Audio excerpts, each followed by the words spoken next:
Good morning. On the Webster show today, the Prime Minister of Canada, Pierre Elliott Trudeau. The election writ has not yet been issued, but who knows when it will come. However, the Prime Minister arrived last night at Vancouver International Airport, and you'll see what happened. The faithful might well begin to believe that Trudeau mania is back in Canada. Whether or not it's back in British Columbia and the rest of Western Canada remains to be seen. But the Prime Minister was in excellent form when he came here yesterday. I wonder how many of you realize that Prime Minister Trudeau has been the leader of this country for a decade, and he may be at the end of his political career, who knows, or at the beginning of a brand new decade of political management and parliamentary control of the country of Canada. The fact remains is that Trudeau is an extraordinary politician. The fact remains that the party line is that he may not be God Almighty, but he's better than the alternative one Joe Who. First public stop, Italian Cultural Centre in Vancouver.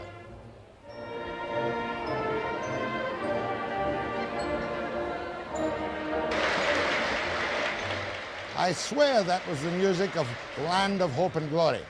And among what seemed to be it was in fact a totally liberally minded audience, the Prime Minister was on effervescent form, to say the least. Forthcoming election. In a sense, I wonder if this isn't a wasted opportunity. I perhaps should have dissolved Parliament yesterday and started the campaign tonight. It seems that this is the right kind of people, the right kind of atmosphere to start a good campaign in. And don't expect him to announce the election date on this program this morning, because, as you know, that cannot be done until he goes to the Governor-General, Mr. Edward Schreier, and dissolves the House and gets the writ for the election campaign. Mr. Trudeau's record will be on the line this time, and Joe Clark is expected to have a very vociferous campaign. At world prices. Who can blame them? It's oil in their province, and they want to get the highest price for it. Ontario doesn't want to pay world prices for it. Ontario says, well, why should we? It's oil in Canada, it's in the ground. Why should we have to pay Alberta the same price as we have to pay those OPEC nations? And they don't agree. And it takes a great deal of understanding for in each province, in each part of Canada, to see, well, okay, let's find some compromise. Let's build this country according to certain ideals. One of the major areas of questioning I planned for the Prime Minister this morning is, of course, Lougheed's incredible but not unexpected victory in the Alberta elections yesterday.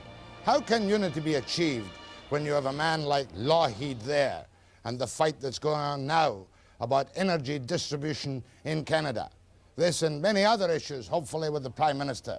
Before he arrives, however, and after this break, I'm going to cue you in to some of the views of other politicians and some of the issues I will raise in 2 minutes' time.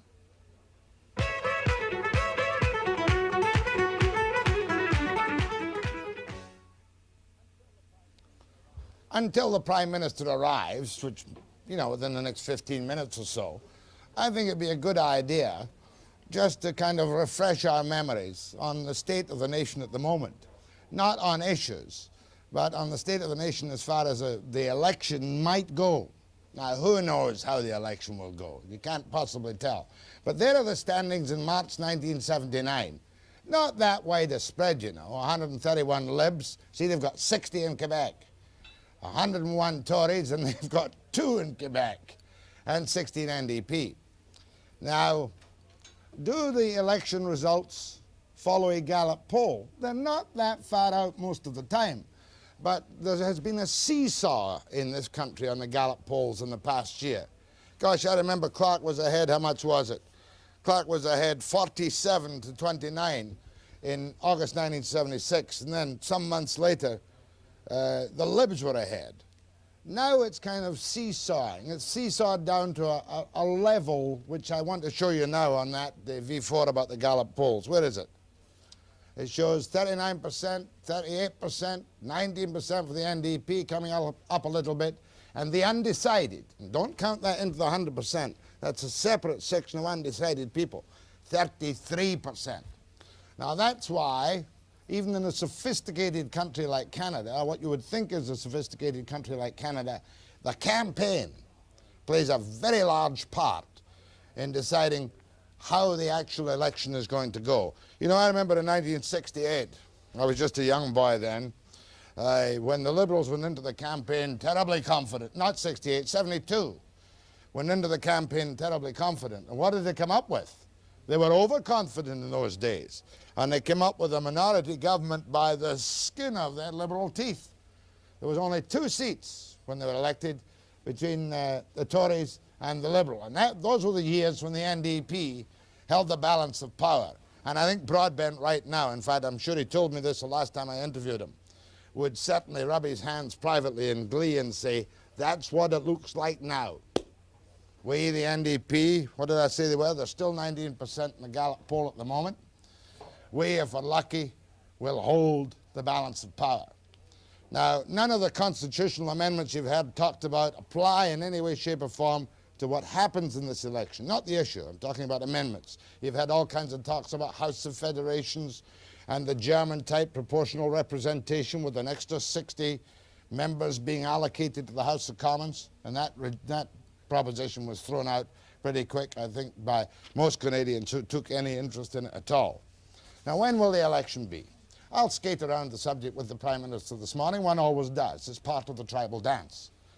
But the last time I interviewed, he told me, you know, he can go until July.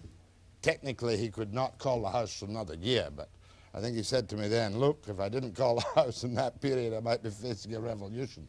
So it's going to come soon. May, maybe, he needs 58 days. May, maybe, June, early in June, I should imagine, before the holidays begin to hit into the electorate, is more likely. But we'll test the Prime Minister on that this morning, although we have other.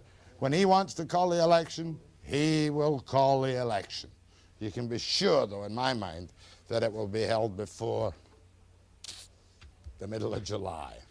I'm going to take a break now and come back to refresh your memory on what Clark is promising the voters. And then perhaps we can see if we can get into a bidding battle on promises to voters after this break.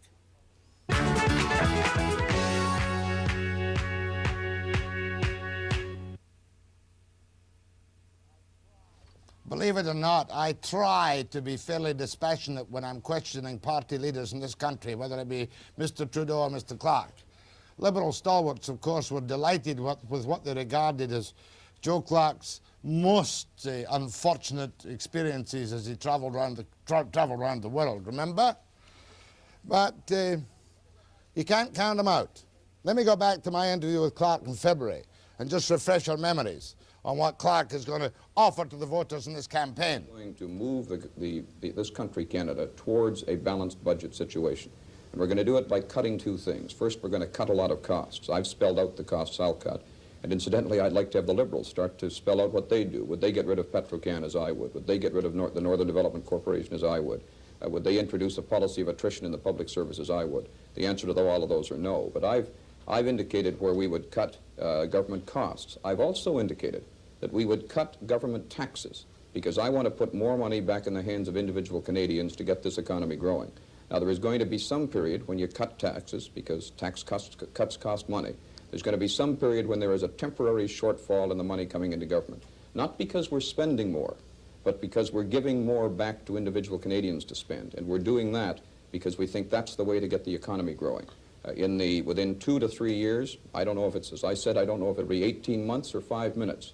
That stimulus we give to the private economy is going to mean that we're going to have much more growth in the country and consequently much more tax revenue coming into the government of Canada. That is the only way to bring down the deficit. That's the view that I hold. It's the view Mr. Stevens holds. It's one of the fundamental distinctions between the Conservative and the Liberal parties because we want to move towards a balanced budget and they are moving in the opposite direction. Let me see if I understand you. Okay. Right now this year we have a deficit of some $12 billion and more. At least that. By wiping out Petro Canada, Northern Development Corporation, etc., etc., etc., you'd trim by attrition about 60, or by direct slashing 60,000 people from government service. Over 3 years. Over 3 years. Yeah. You'd give us a $300 tax cut as individuals. There'd be an across-the-board cut to lower and middle-income Canadians that would average about $300. That's $2 billion of revenue. Yeah. There would be the $5,000 mortgage interest write-off and the $1,000 municipal tax write-off on your property against your income tax. That's right, phased in over 4 years. Now, therefore, your revenues would drop to some extent. Your money out to the individuals would grow to some extent. But are you telling me, Mr. Clark, that it would stimulate the economy so much that a temporary deficit would, in fact, help the overall economy?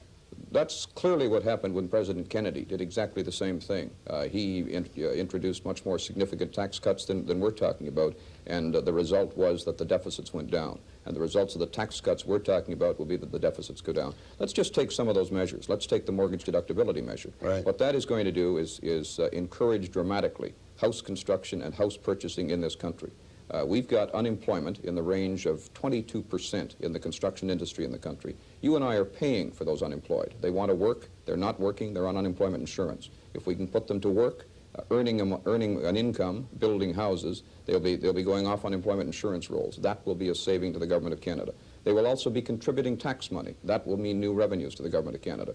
That's probably the most dramatic way of indicating what you can do when you give money back to Canadians to spend in a way that will make the Canadian economy grow. Complaint, though. The $5,000 maximum mortgage write-off will generally go to the better-off middle-class people and not help the poor. That's not true at all. Excuse me, but it's not. Please, we've taken a look at who owns homes in this country. Something like 6 to 7% of the home ownership in this country is concentrated among the so-called rich. Mr. Trudeau says that only the rich own homes. Well, that's not true at all. There are an awful lot of Canadians who are not at all rich, who either own a home or who want to own a home. And what we're trying to do is say that it is important for Canadians to have a stake in this country. And the easiest stake for most people to acquire most quickly is their home. That was a memory freshener from Joe Clark, and one of his principal planks in his platform. I don't care what else. People are interested in what's going to happen to them. Back last year I interviewed Broadbent, specifically on Mr. Trudeau and some of his problems as seen from an NDP viewpoint. And here it is. What is wrong with Trudeau in that he drives effective people out of his cabinet? Effective is, I think the overriding reason is he's a dilettante. He's a dilettante in the sense that he's a very intelligent guy, but hasn't mastered in a serious way the art of effective government. So he set up sort of symposiums and discussions in cabinet. Rather than having competent cabinet ministers and letting them have authority with their departments, he has in fact driven such people out, and he's had little college boy kinds of discussions. Would you say For that 10 years we've had drift with him. Would you say that has been his biggest single failure? I think so. His failure to take ultimately government responsibility seriously. But don't you shudder at the possibility that he'll produce his charisma and perhaps even get back into office? Oh, I think that's gone beyond question now. He may get back in. He may, though I doubt that. You know, any one of us may or win or lose. I really have no doubt that his so-called charisma is gone. It began to go away when he did the flip-flop on the controls issue. People up to that point, I think, you may have disliked Trudeau, but you respected his integrity. You thought there's a tough SOB maybe, and you either liked him or disliked him, but you didn't up to that point question his credibility. Now, since the controls issue particularly, Canadians, I think, appropriately have seen him as a rather cynical guy who simply wants to hold on to power. In total fairness to Mr. Broadbent, I must remind you that that interview in a log in English Bay was in October, shortly after we began.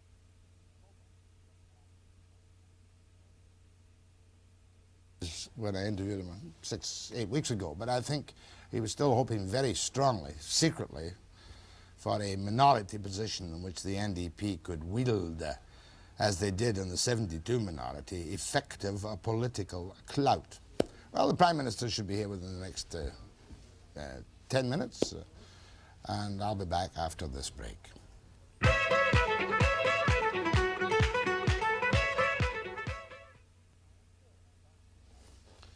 I'm sure in advance of the Prime Minister's arrival, and I believe he's in the station now and he's got to go and get made up and then come on into the studio, that the direction in which he wishes the campaign to go is on, to him, the life and death issue the overall struggle of maintaining a federal Canada regardless of the difficulties that have happened and still happen in the province of Quebec.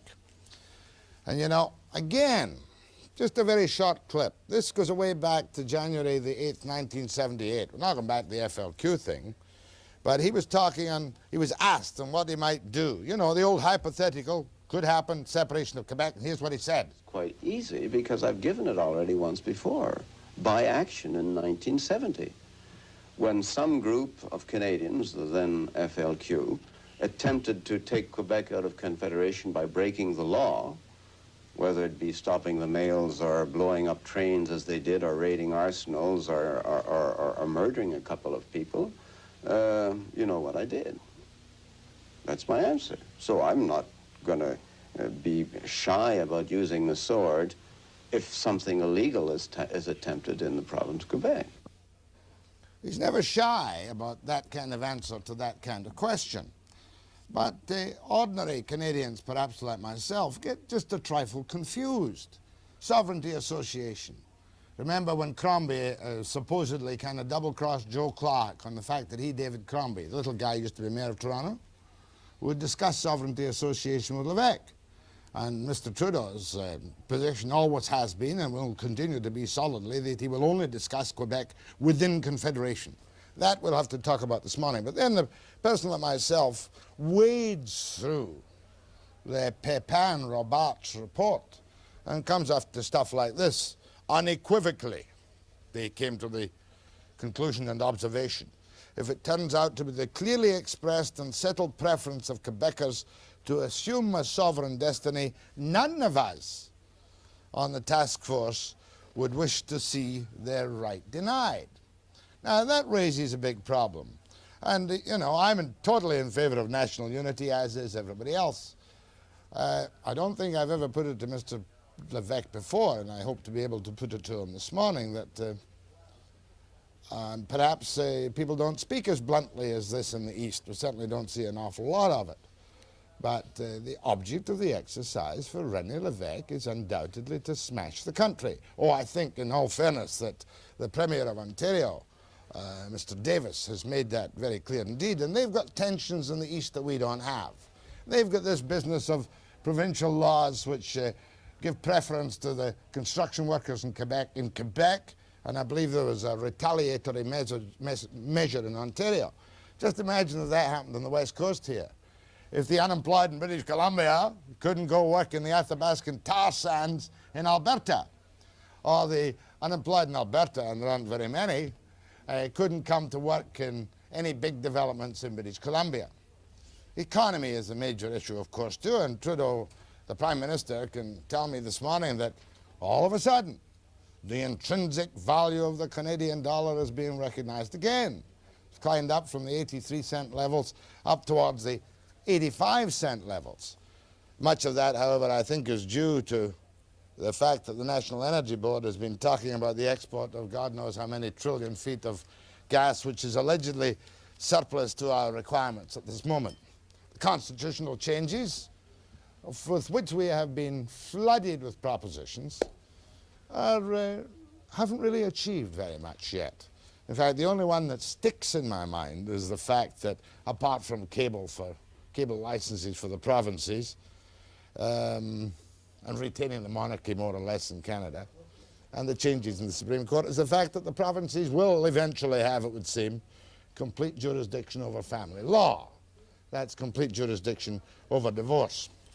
I think we might now, for a little bit of fun, turn to a little clip from my October 2nd interview with the Prime Minister. As a matter of fact, it was the first program I had on the air when I came into the Magic Eye, and I was asking him about reports of his political death. And maybe he's right in that position today, despite the enthusiastic applause which came at the Italian Cultural Centre in Vancouver last night. Webster and the Prime Minister in October. Reports of your political death or resignation may be exaggerated, but I've never, in all your years as Prime Minister, seen the Westerls, the Gwynns, the Fotheringhams, not your enemies particularly, after your throat that maybe you should quit. Maybe it's time you left. Now, give me a gut response to that, Mr. Brown. Well, I just remember that in 1972, the Tories were on the verge of taking over, and the press had discounted me as a future Prime Minister, and the same thing in 1974. And somehow, in spite of these people, I managed to come back with the Liberal Party. So why not again, Jack? Doesn't that prove that when the time comes to campaign, you're a magnificent and still a charismatic campaigner, but that you've left many things undone? Well, I don't know about the campaign. We're still probably many months away from it. Oh, well, let me... But in terms of things undone, I'd like to tell you about the things I have done, but perhaps some other time. The other time will be this morning, because I'll put to him his failures, and I never think in positive terms of successes anyway when I'm interviewing politicians or anybody else for that matter. But I'll tell you what I might do right now, while the Prime Minister is arriving, and then he's got to go to make-up, is take some calls from you on the kind of questions that you would put directly if you were asking the first question to the Prime Minister. Think I can chance that? Yeah, what would you like me to ask the Prime Minister on your behalf, sir? Okay, Webster, I wanted to ask the Prime Minister myself, but let's... Well, just for the moment. You may get a chance yet, but we're a little behind schedule. Okay. I want to talk about a big injustice in the country, and that is marijuana. Oh, I'll be raising that. You're one of those for decriminalization. Yeah. I know you hate the issue, but listen, let's be serious. The Prime Minister's coming, the chief lawmaker of the country. Say that again? The Prime Minister's coming, but what? The Prime Minister's coming. He's the chief lawmaker of the country. So let's talk about the bad laws. But, well, just a minute. Now, I agree that I must ask the Prime Minister that question, and I can predict his answer right now. Uh-huh. You know the answer as well as I do. Right. Let me quote... The answer is that it's not a high priority. Let me quote you one sentence here. Is that the most important issue facing this country today when you've got the Prime Minister here, decrim of marijuana?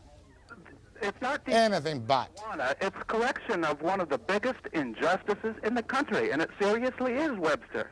I think you're a trifle paranoid. I admit that proponents like yourself are very anxious to make this top priority, but there are other top priority matters. Whether or not marijuana is decriminalized will not affect the unity of the country as such. Well, will it? Forget that the subject is marijuana. We're seriously trying to correct what we feel is one of the major injustices in this country. And you feel it, I know you do, and I will ask him the question, all things being equal. Go ahead, please. Yes, Mr. Webster. I'm a systems analyst and political philosopher. The question, incidentally, with regard to your last caller, I think it is rather a fundamental issue, and I know you don't, so clearly we won't get too much time, but I would like specifically to relate to Mr. Trudeau's experience of the last 10 years and remind him of something he said early on, and perhaps remind the people generally.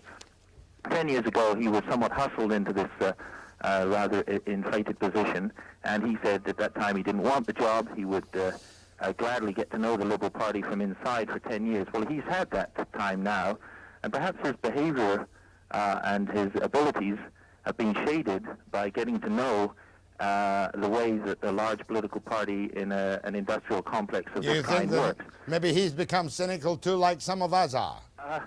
Well, Mr. Webster, I'm not personally cynical, and I'm hopeful that the Prime Minister himself is not. I think perhaps at this time, if he was able to perhaps take a little time out and perhaps go to Quebec and run the Liberal Party there for a couple of years and straighten Quebec out and then come back into federal politics, perhaps that might be a better public service to Canada than to continue the way he's doing. That's only one possible alternative.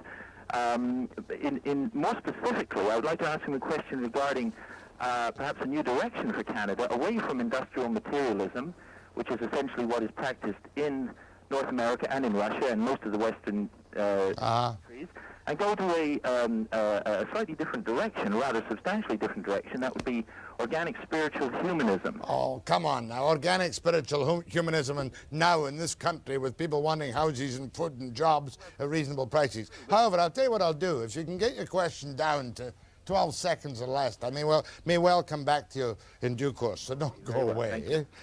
That's not bad. I might try another one. Yeah, what would you like to ask the Prime Minister first off the top? Yes, I would like him to ask if why not take more men into the armed services like other countries and alleviate unemployment here. What a defeatist way to cure unemployment, put people in the army. You couldn't bring in compulsory military service in this country, or for that matter in most of the Western European nations now. No, not compulsory, but to let people in to learn a trade. Let the young people in instead of having restrictions. Lots of troubles now, I'll tell you. We're still importing European tradesmen to fill the vacancies for which we don't have trained Canadians. Yeah. Quite astonishing. It's a good point. I'll try and bear it in mind. Let me try another one. Are you there? Hello? Hello? Yes, ma'am. Yeah, is this Webster? Yeah, I hope so. Yeah. Are we? I wonder, I'll tell you what, if you'll just do me a favor and hold on. The Prime Minister, Mr. Trudeau, has arrived, and I've got to go and meet him, and then we'll take a break, and then we'll come back and we'll ask him the questions. Here we are. Good morning, Mr. Prime Minister.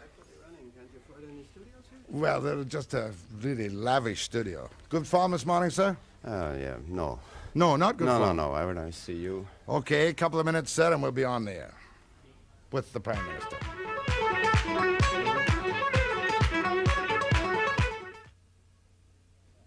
Mr. Prime Minister, the re-election with that fantastic expected majority of Mr. Lougheed surely bodes ill in many ways for national unity. This strong man in the West who will not give to you, especially on energy distribution across the country.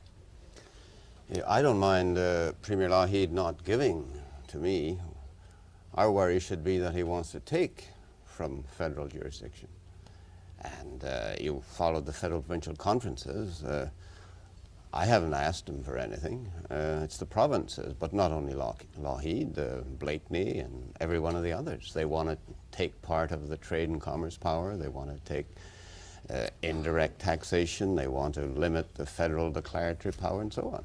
But this being said, I think the way federalism works is for provincial premiers and governments to stand up for provincial rights. And that's what they're elected for, and I can't quarrel with that. The only thing is that people should realize that the federal government is elected to stand up for federal rights. And that's the way the system works. With Mr. Levesque in Quebec, with Mr. Lougheed in Alberta, with the very poor progress you made at the Constitutional Conference, do you foresee in your time, if you win the election, any possibility of a really unified Canada?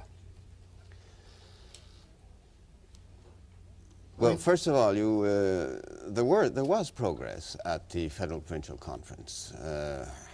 And a unified Canada is what we have now. The danger is if we change the rules of the game, as obviously Mr. Levesque wants to do, and break up Canada, or if Mr. Lougheed or some of the other premiers succeed in diminishing federal power, then we won't have a unified Canada. We'll have a piece of geography, but we'll have 10 principalities with semi-sovereign status and a federal government that can do nothing except through consultation and consent of every one of the 10, which would be a stalemate. But that isn't the constitution we have now.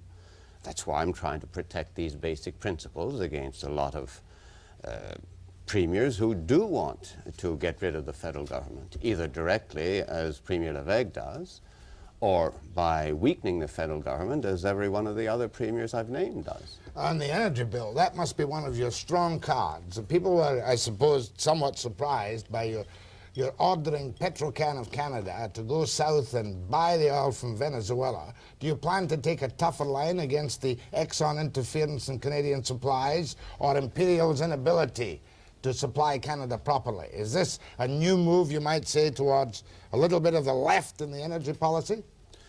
You mean a left jab? Yeah. Well, it may left be. jab, left-wing jab, out of left field.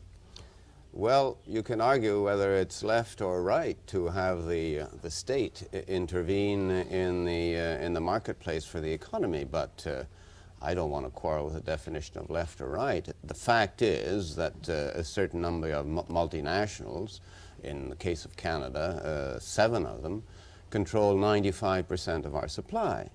So it's perfectly natural for the federal government to say, okay, we want to be in the big leagues and we'll create something called Petro Canada, which will control some of our supply too. And if necessary, will Petro Can move in under government aegis to protect our oil supplies from overseas? Well, this is what it has done when we've told Petro Canada to get supplies directly from Venezuela and directly from Mexico and perhaps eventually directly from elsewhere. Petro Canada, we intend to be one of the big boys in the big leagues.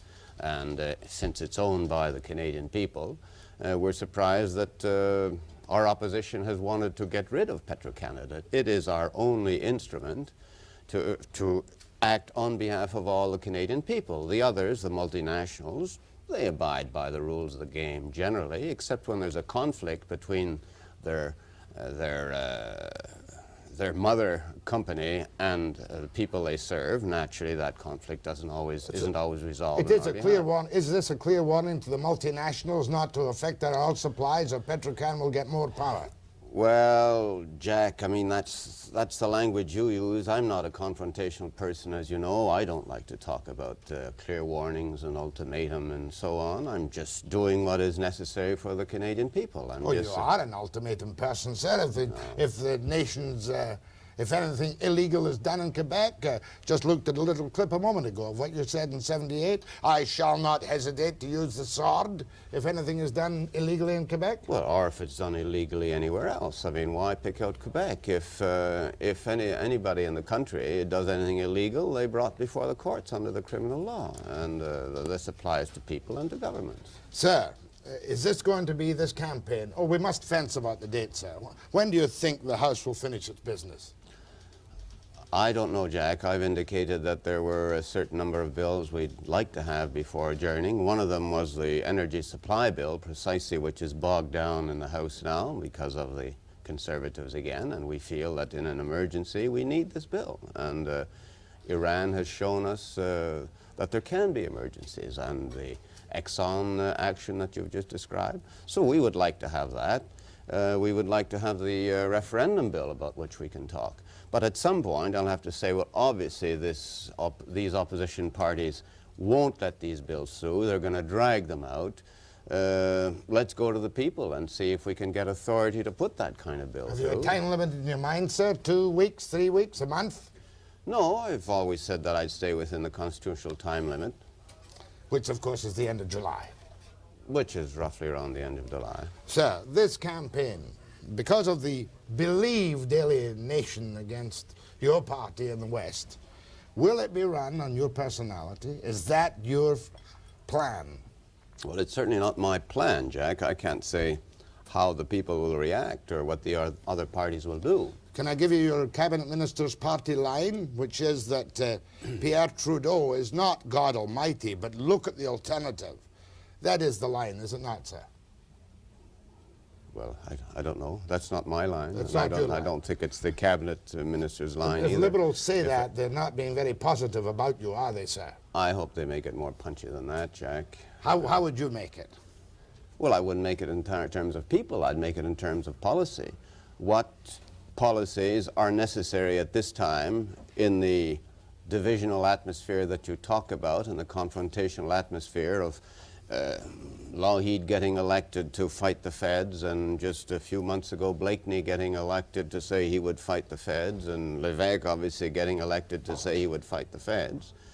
In this atmosphere, one has to ask, okay, what are the policies which will be needed at the federal level to either defend oneself against this fight or to give in to those who are asking. And I think these policies will have to be spelt out. Well, they have to do with energy, they have to do with the referendum, they have to do with the Constitution, they have to do with the economy, they have to do with trade and commerce, they have to do with many things. For instance, Clark suggested, and I think drew your considerable ire, when he said that the BNA Act in Quebec should not be changed but must be left the language section to protect the English language in Quebec.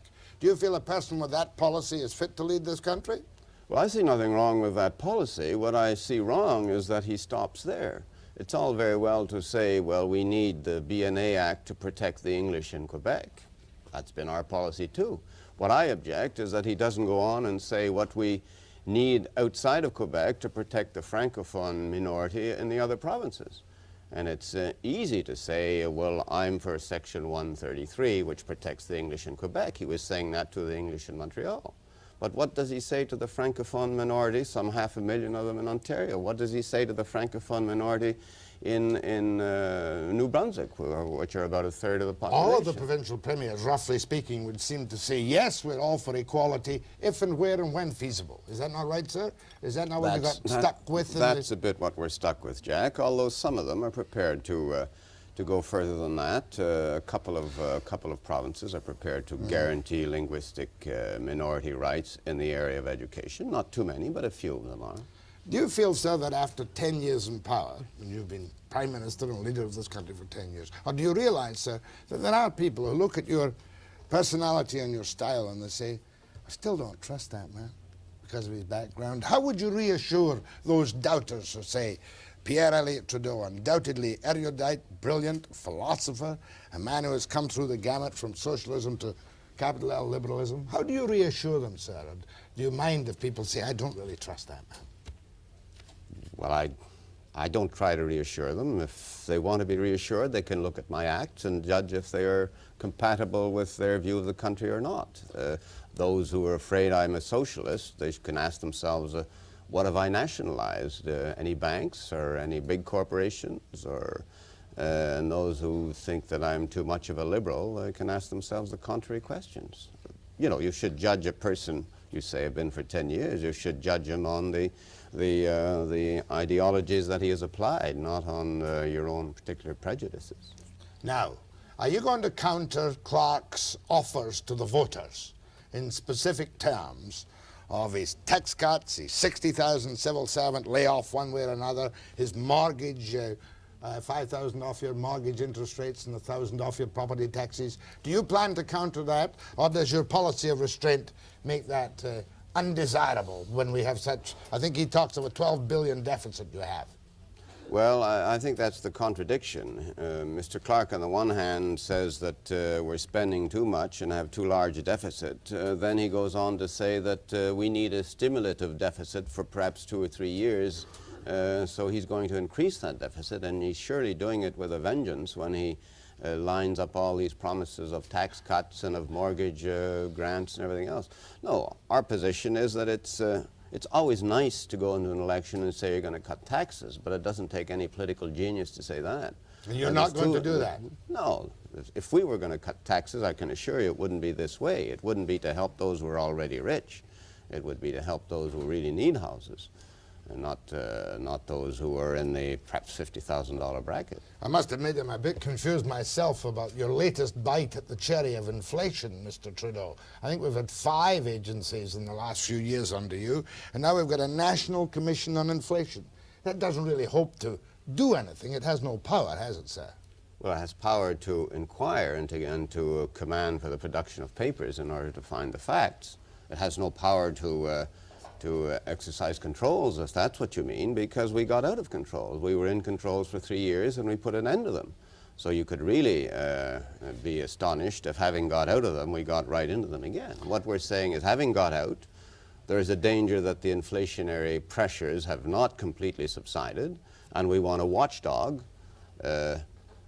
with the power to really watch, in other words, to look into your papers to see if you're really making some inflationary Talking moves. of powers to look into papers, sir, you were very unhappy, I gathered from the printed press, about Mr. Bennett's regional move to say to Big Julie to Mr. Sinclair of the CPR, stay away from the Mac and Blow. We don't want the Canadian Pacific Investments to take over. Do you feel that he did the CPR or the CPI or the nation a disservice by frightening off the Julie Sinclair? Well, Ian Sinclair. Ian Sinclair? Sorry. Well, my comment is that what printed press you have out here, and I understand it's not much, is not reporting very well. Because I didn't take after Bennett, as the article says. I merely said we're living in a country where free movement of labor is being imperiled. Mr. Levesque and Mr. Davis are sparring with each other and preventing labor from crossing their borders. I'm saying the same thing is happening with capital. Free movement of capital is being imperiled within Canada. And I gave 3 examples in this order. I said Mr. Stanfield had first set the example by preventing Bell Telephone, a Canadian company, from buying into maritime tell-and-tell. I gave the second example, Mr. Lévesque, having prevented maritime interest from buying into le Crédit Foncier. And the third example I gave was Mr. Bennett having prevented CPR, a Canadian corporation, from buying into British Columbia. And I said, we're in a country where the movement of labor and the movement of capital is being imperiled by provinces. Now, do you want this kind of a country where laborers are not free to move across and where capital is not free to move within Canada? And I said I didn't. But next I'd like to tackle you about another aspect of that. The way things, takeovers are going in Canada now, it might seem we'll finish up with one retail store for the whole country with the Prime Minister after this break.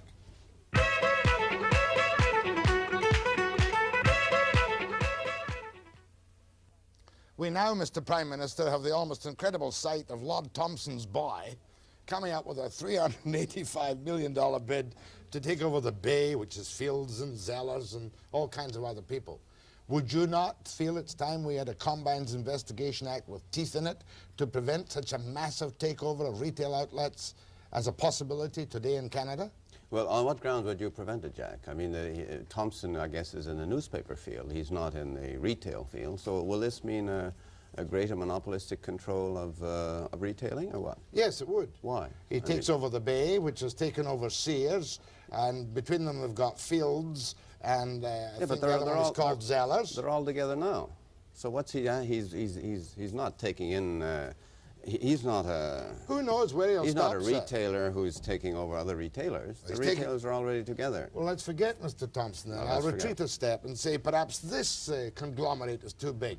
Lack of competition in this country and no teeth. No trust busting. Well, we do. We've got a Competition Act, Combines Investigation Act, which shows that if there's a lack of competition there, it will be ordered to dissolve.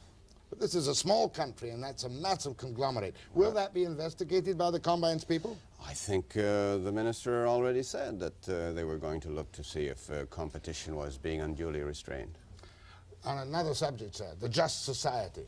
It would seem to some observers that the Just Society was poorly served by the prosecution of Peter Trudeau, who now seems to be claiming $150,000 compensation after a secret trial under the Official Secrets Act.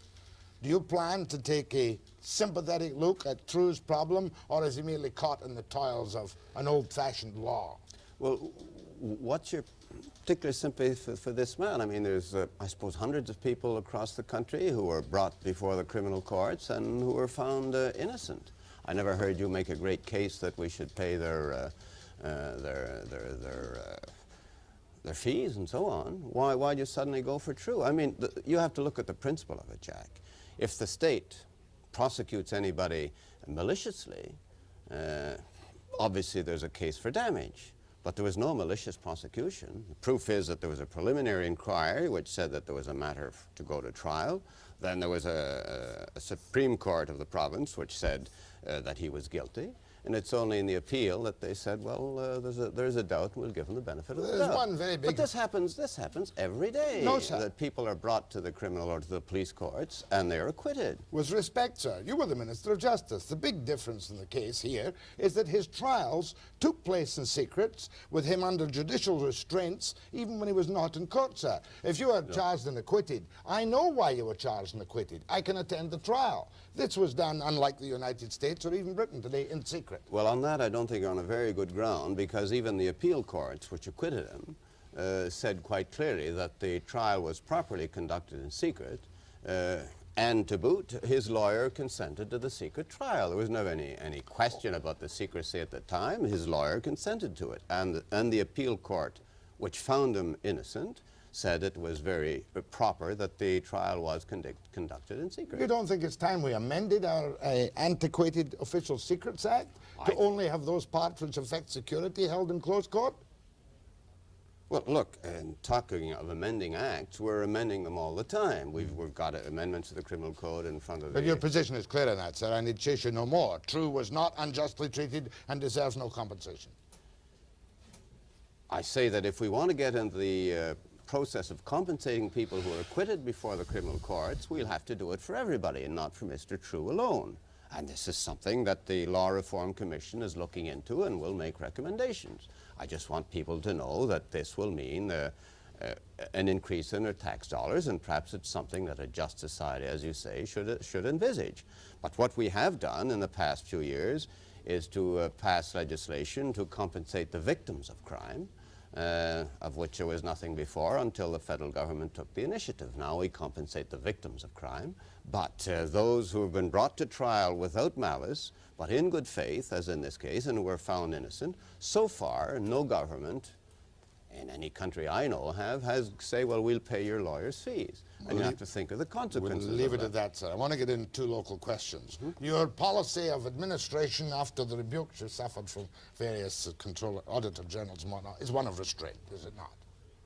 You're going to be restrained in your expenditures from here on in. Well, we cut some $2 billion last August from proposed the reason I'm asking this question is that a number of local politicians have their hands out, sir, for $10 million for a Pacific Rim Trade Convention Center and for, $30–40 million for a great new sports and agricultural exhibition multiplex. Can I tell them no way? Well, you can tell them that the federal government has made sure that its expenditures have grown less fast than the national product in 66, in 67, in 68, and our projects in 69 are to grow less fast. This doesn't mean we're not going to spend money. It will mean, like in next year, that we will only grow at a rate of 8.9, the federal government expenditures, whereas the economy itself will be growing at a rate of about 11 in money terms. So there's 8.9 to spend, and we'll have to make sure it's spent around the country in a wise fashion. I remember in the 68 election, Mr. Pearson gave us a Pacific Coliseum. You're not planning to give any handouts for new coliseums to boost Liberal support here? Well, there's been no request. I do know that there's talk about it out here. I know that neither the provincial nor the municipal government have come together on any particular request. So you're just asking a hypothetical question, Jack. I'm just trying to put their nose out of joint a little. And in case you're going to make an announcement, I'd rather you made it here. I'm not going to make an announcement. As I say, there's been no request formulated except some vague ideas. Let the province, let the municipality, let the federal government, and let this private public corporation get together and see what needs to be done. I have not questioned you for 10 years, sir, on foreign affairs. One of the major accusations against you when you came to power was that you intended to, and later people said you did downgrade the Canadian defence establishment, and that now you're awakening to the need to upgrade our armed forces. Do you plead guilty to that, by the way? Well, although it's a public trial and you're not under oath. If that were a trial, it would be coming at least 7 or 8 years too late. It's true that from 68 to 71, we froze defense expenditures. But since then, we announced that we would grow at a certain rate, which was higher than the then known inflation rate. And presently, we're growing in terms of capital expenditures a real rate of 12% a year. Well, that's better than, I would say, just about any other sector of government expenditure. So we're not downgrading. But we don't meet our commitments. For instance, we only spend 2% on our armed forces, Britain 4%. Our allies are not happy with us in Europe because of our outdated equipment and lack of our new fighter planes, etc.? Well, that's not true, Jack. I mean, everybody would like somebody else to spend more. But they've asked us for 3 specific things since I've been Prime Minister. One is big tanks in the plains of central Germany, and we've given them that. We've equipped our people with the new Leopard tanks. The second is they wanted us to play a maritime role, and we've, at the cost of $1.5 billion about, put an order in for long-range patrol aircrafts. And to boot, we've put some naval ships on to patrol the North Atlantic. In foreign affairs, and in terms of fighter planes, well, we're renewing our whole equipment of fighter planes. I believe the contract will be in the order of $2.5 billion. So in foreign affairs, I don't see any military people having any complaint. We don't have the effective presence of the Pearson days, though, in foreign affairs as honest brokers or people who are highly regarded in the world's crisis areas. Well, the world has changed since Mr. Pearson's day. You don't see the United States playing the role they did in the 50s either, do you? True or enough. in the early 60s. Mr. Prime Minister Trudeau and Webster, how about a couple of phone calls? Sure, why not?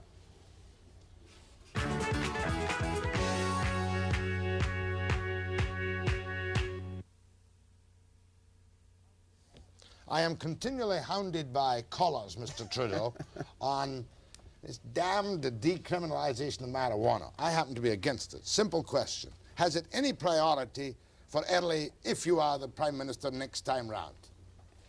Decriminalization, yes, in the sense that we don't want a person who is condemned for mere possession have a criminal record which will follow him or her for the rest of his life.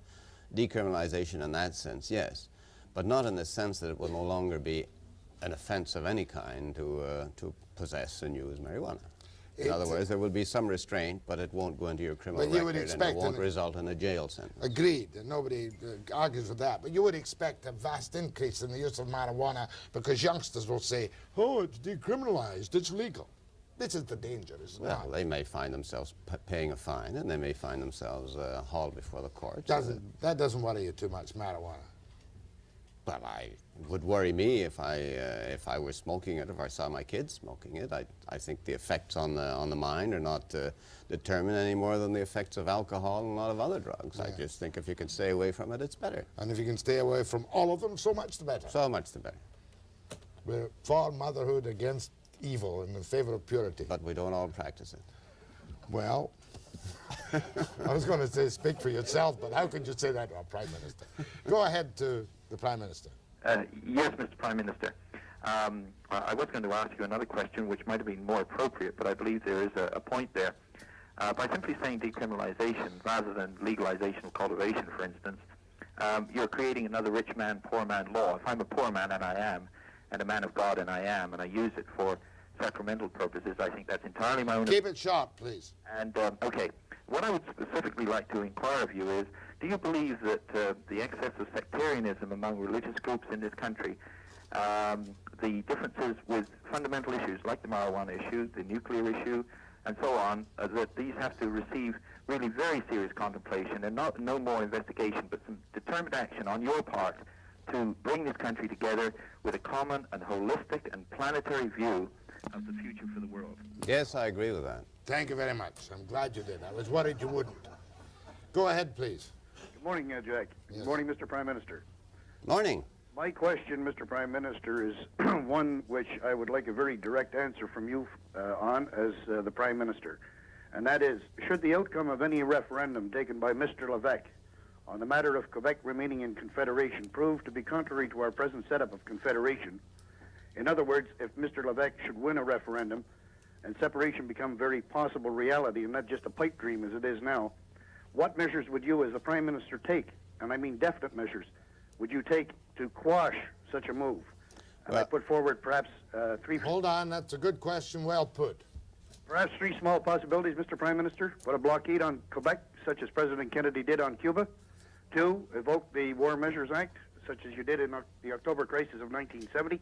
Or 3, move in federal troops to restore unity by force, which would be like declaring martial law, and then placing Quebec under federal jurisdiction. Okay, let the Prime Minister answer. Well, I can tell you quite clearly that I wouldn't take any of those measures except if there were illegalities perpetrated by the government of Quebec or by the people of Quebec.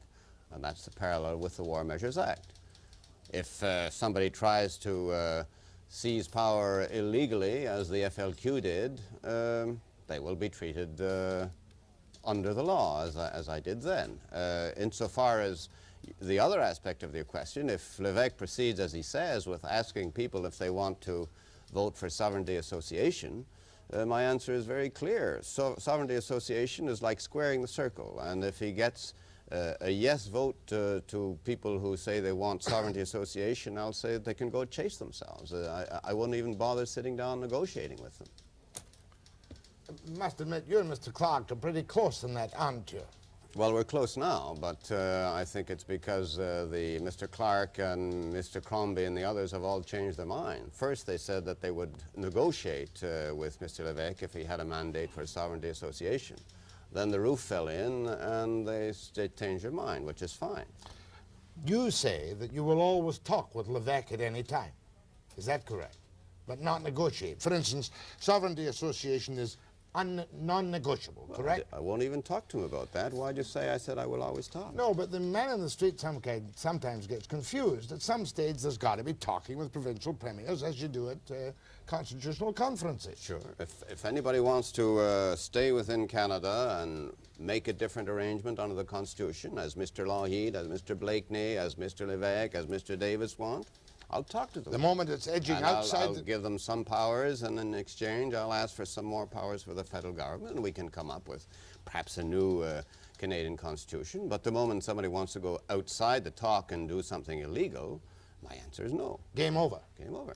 You know, some English Canadians who are sympathetic to your aspirations, as most of them are, I'm sure, sometimes think it's a bit difficult when this Quebec problem and the national unity problem is entirely in the hands of... There is not one major English-speaking politician seeming to be involved at the federal level. Ryan, Lévesque, and Trudeau. Is there a danger of that becoming really an internecine family fight where perhaps you might lose sight of basic issues? Well, it seems if you ask yourself what Mr. Lévesque wants, it certainly isn't an internecine fight. Mr. Lévesque wants out of Canada. It seems to me this concerns the rest of Canada. It concerns Mr. Ryan, it concerns Mr. Me, but I hope it concerns you, and it concerns Mr. Clark, and concerns everyone else. Because Mr. Lévesque's fight is not with me or with Ryan, it's with Canada. And I think people should be speaking for Canada. And we get back to your first question today. Who's going to find the way out of this? And if it's French Canadian, English Canadian, Italian Canadian, or Chinese Canadian, that's fine with me. It doesn't really matter. Somebody has to speak for Canada against Mr. Lévesque, who wants to take Quebec out, against Mr. Lougheed, who wants to weaken our powers, against Mr. Blakeney, who wants to do the same thing, and so on. And who's doing that, and what are the policies of the various parties to do it? Last question. Go ahead, please. Yes, Mr. Trudeau, my question has to do with law enforcement. Now, we know that law enforcement is easy when people obey and respect the law. But when the law commands no respect, we find it... What's the topic? The question has to do with law enforcement, Mr. Webster. What we're saying here is that it's very difficult to enforce a law that... Which laws? Now, we're Come on. It's just a question of marijuana. It has to do with... I knew it was. I recognize the voice, Mr. Prime Minister. We've already gone through that, and that's the end of that. Hypothetical questions you're not very keen on, but I must ask it. What's the best you can hope for in this election, sir? A strong bloc from Quebec, very few from the West, and a minority government? That's certainly not the best I can hope for, Jack. If I were only hoping for that, I may as well lie down and die. I'm hoping for a strong mandate from all parts of Canada in order to put forth this concept of Canada I've been developing on this program. But you'd hate to be the leader of the opposition in the House of Commons and might not even sit there.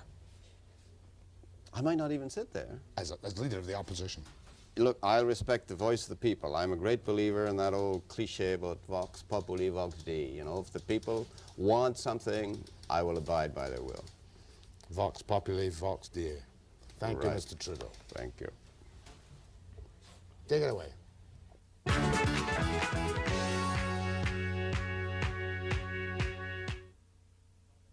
For commercials. Well, the Prime Minister's on his way. Speaking at UBC at lunchtime today, and then he's got the Liberal Party 125 buck-ahead dinner. What did you learn about that this morning? I think maybe I spent too much time on the Peter Trudeau case. But once you ask that kind of question, you begin to get that kind of answer, you've got to follow it through, or you leave it hanging in the air like a knotless thread. I was quite surprised, to be quite honest, on a non-political issue like that the Prime Minister wouldn't concede that the secret trials under the Official Secrets Act, and we're the last country in the Western world to use them, are apparently all right. And he and I disagreed, as you saw, in our interpretation of what is equal treatment under the law. To be acquitted in a public court is one thing. To be tried and eventually acquitted after secret courts is something else again. Can't move them on the national unity issue. I didn't put my question on the three wise men in the right form, but he's obviously totally solid, and he does make it perfectly clear that in illegal acts in Quebec, or anywhere else for that matter, although Quebec is the only hypothetical place, he would act. He wouldn't answer my question of whether or not he's going to run on charisma. We got into foreign affairs a little bit, not as deeply as I wanted to. The Alberta election, he obviously regards the victory of Lougheed as absolutely unavoidable, and the man whom he says wants to do his best for Alberta, which of course Lougheed does, but at the same time is going to make life very difficult in the battle with Ontario as to who should pay the costs of the oil. What else did we talk about? I tried to push him on the Petro Canada thing to see if he's thinking of some major new agency to control all the oil purchases for Canada, but he wouldn't go that far. I couldn't get him to commit himself on any counter bribes, to put the word crudely, to the Clark affair. And he said quite frankly that people who looked at, feared that he still possessed a socialist philosophy should look at what he's done in the past 10 years. And obviously, we're all moving to the left anyway. The Tories are as far left as the Liberals, who are just about as far left as the NDP in areas of social welfare. So make up your own mind. I did put it to him, however, that there are people who still don't trust him because of his earlier background when he ran the gamut of activities from A to Z. What else did we talk about this morning? I better take some phone calls. He very nearly trapped me. Maybe he did trap me on this question of the Bay, the Sears, Fields and Zellers, saying that Thompson is not in the retail trade. Well, Thompson could put up $385 million out of his hip pocket to make a $31 share offer for the Bay. And who knows, he may have another $385 million to pick up the other retail outlets in the country. And while he talks about the Combines Investigation Act, he knows, and I know, the present Combines Investigation Act has no teeth in it, that we don't have trust busting as of the American style. Well, when in doubt, retreat to the phones. Cash Creek, I'm sorry you couldn't get through to the Prime Minister. Yeah, I would have liked to ask him if he had any intentions of tightening up the Unemployment Insurance Commission. Of which? Tightening up the Unemployment Insurance Commission. His answer would have been that they already have done so and cut the benefits from 66 to 60%. From 66 to 50%? To 60. You only get, they cut the rates by 6 2/3%. Oh, gee, is that all? You know, you can work for 6 months and then go on unemployment insurance for 6 months. It's a little ridiculous, you know, when you consider that the taxpayers are supporting a lot of people that could be working if they wanted to, but don't. I've tried that kind of question with the Prime Minister before. In fact, once I set him up with a guy who was saving up his unemployment insurance to go to Hawaii. And you'll find that with Prime Ministers, they'll tell you that it's tight as it could be and tight as it can be. I'm sorry you didn't get through, though, from Cash Creek. From Smithers, go ahead, please. Yeah, hello, Mr. Trudeau? No, he's gone, I'm afraid. There's only Mr. Webster, and I'm not the Prime Minister yet. Oh, not quite, eh? No. Oh, it's too bad. I'd like to talk to him. I wanted to commend him for setting up Petro Canada. Mm-hmm. That's one of the best things he ever did. And as far as the energy is concerned, when I lived in Alberta, I was supporter of Dr. Hugh Horner and Jasper Edson in the 50s. And at that time in Eastern Canada, they paid less for gasoline than we did in Alberta where the oil fields were. Give me no history. Joe Clark says he's going to sell Petro Canada if he gets into power. Yeah, well, that's a strike against him. That's a big mistake he's making. Much obliged. Go ahead, please. Yeah, Jack? Yes. I wanted to get the Prime Minister, but he's gone. Well, we only got 40 minutes this morning, which wasn't too bad. Anyway, it's on this herring roll that's going on right now. I guess you know about it. On the which? On the roll fishing. Herring roll fishing. Oh, I know all about that one. Well, anyway, there's some major stuff going on there. That information is being held back from the fishermen, and just chaos out there. What do you mean chaos? I understand that the Japanese buyers are giving bonuses in advance if you'll commit your road to them. Yeah, no. You're misunderstanding what I'm saying. The department has control of the opening and closing. That's right, yeah. They're deliberately withholding information to the Seine fleet. You mean they're not opening it as much as you would like? Oh, no. There's 150 boats that haven't got a fish. due to the... I just show you a prize example. Nootka, 2,000 tons slated to go out of there, right? Uh-huh. You open it up and we took out 3,500 ton. 3,500 ton, right? tons. Okay, that was it for the season. And lo and behold, 4 days later, at 11 o'clock at night, with 10 boats there, they opened it up again for another 3,000 tons. And these boats just happened to be BC Packers boats. Well, that was the allegation that was made on the West Coast by the trawlermen last year, that they closed the West Coast and opened the inside passage for the big senders from the big companies. And they're doing it again this year. You're suggesting that in the herring fishery, they slipped in a quiet opening for 10 boats of BC Packers in Nootka Sound, after all you independents have been up there and only got 3,500 tons. Right. And a lot of us couldn't even fish because it was called in a gale of wind, which we lost boats. Now, what about the Fishermen's Union? They're highly incensed. They're back to Ottawa about it now. They're back there now. They haven't told, they didn't phone me about it anyway. Well, you know. Well, how can I make a judgment on that? I could phone my friend who was in here the other day with Romeo LeBlanc. Well, we're after Romeo LeBlanc. I gotta get the Prime Minister. There's 150 boats that don't have a fish, and we're just running all over the place. I just flew in today to... Where did you fly in from? Not from Nootka? Alert Bay. We just don't know which way to go. Nobody will tell us anything. In other words, you're saying it's totally confused and that you make one allegation that one particular piece of favoritism has been shown to BC Packers boats in Nootka on the second opening. Right. I just tell you what happened to us in Barkley Sound. The test sets are supposed to be made public to everybody. There was a test set made at 11:30. The test what? Test set. Yeah. It was made at 11:30 by the Fisher Lassie, and it checked out 11.5% roll. This information was held back, and all the people that were sitting in Sydney Inlet and Tofino missed the opening because they gave us an hour and a half's notice. And that took us right out of the whole ballgame. You mean an hour and a half to open in Barkley Sound? Right. And we were 2.5 hours away. How much fish did they get? They got 7,000 tons. Who got them? Well, just the privileged few. There was about 80 boats there, and they scooped up the whole bloody quota. And there's at least 150 boats that don't have a fish, and we just can't keep up to these assholes. Don't mind your language, mind your language. Excuse my language. Yeah, you can't use your language. Anyway, thanks for your call. 2, 3, 4, 5, 6. I hit the button. Webster, after this break.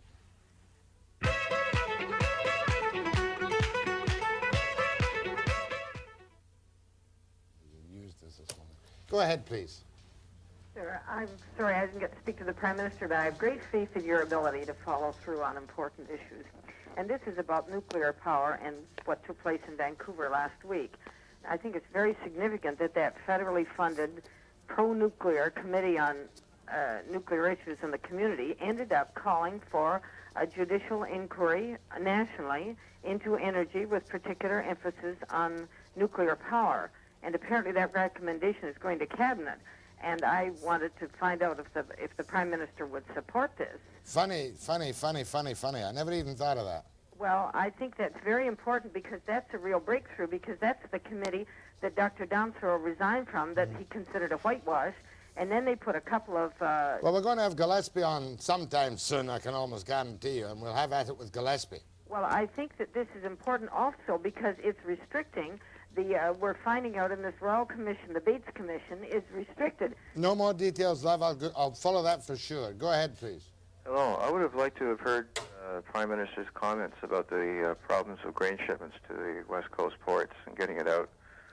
I don't think he could have added anything to that particular scene. Lang is the guy who handles that in Cabinet, and I had it out with Lang fairly tightly about 6 or 8 weeks ago. He'd just tell you they're doing all possible. Difficult to get prime ministers on specific departmental matters. That's why you've got to go to him on some of his issues and some of the more common issues about his own background. Well, look, various levels of government and private enterprise in this country have tried to explain away this problem, and a little bit has been done, but not very much. And I think Henry Kanks has convinced me that we should have a czar for the West Coast ports. A guy in charge of everybody, the railway companies, the shippers, and the loading. I'm convinced of it. Henry Kanks has convinced me. But it wasn't a question for the Prime Minister. Go ahead, please. Yeah, hello, Jack. Yes. I had a question posed for the Prime Minister, but since he's not there, I'll ask you if you know anything on deep-sea shipping. You're interested in like the unemployment situation? No, you're talking about Canadian Merchant Marine? Merchant Marine. No way, we can't afford it. That's what they tell us. Chilliwack and the bottom, sorry. Go ahead, please. Yeah, good morning, Mr. Webster. Morning. I'd like to compliment the Prime Minister on the energy policy. It's about time we put it to work. I served with the United Nations forces in Cyprus and Egypt and with NATO and Europe, and the Canadian defense policies are looked upon with pride. And the only stickling point I have is that languages should start very young for the kids, and the federal government should keep a tighter control on the money that they're giving the provinces for education of the children in French. He's cut down bilingualism by it's either 25% or 25 million. But that money is not equally distributed. In Alberta, my son took French in kindergarten. In BC, he won't take it till grade 8.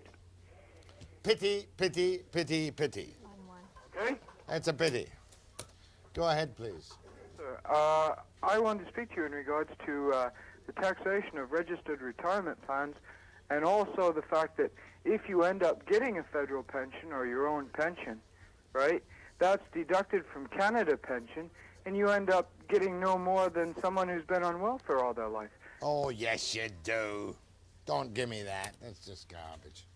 Well, Linda, that was a kind of bit of a tense morning this morning, wasn't it? It went very fast, mind you. We didn't have a commitment as to what particular time the Prime Minister was arriving, so we'd start off this morning backing and filling as interestingly as we could. And then he was away at 10:10, and we had to fill from then on. But went quite smoothly. I think so. I think it went well. How did the walk through the studio come off? It came off all right, Fine, didn't it? fine, yeah. Because, you know, that was really acting a part. Now, what have we got for tomorrow? What day is tomorrow? Tomorrow's Friday. You sure it's Friday? I think so, yeah. For certain. What have we got tomorrow? Well, Brian will have a story from Campbell River. Oh, He's good over there story. right now. He'll be back tonight, and hopefully we'll do that tomorrow. Also, we have some Native Brotherhood people coming in. Dene Nation. Land claims, right. Land claims. And I'm going to a function this evening as well as the PM's dinner with a distinguished Vancouver police officer. We may have a little bit of that on the air tomorrow morning at 9 a.m. My thanks to everybody. Precisely.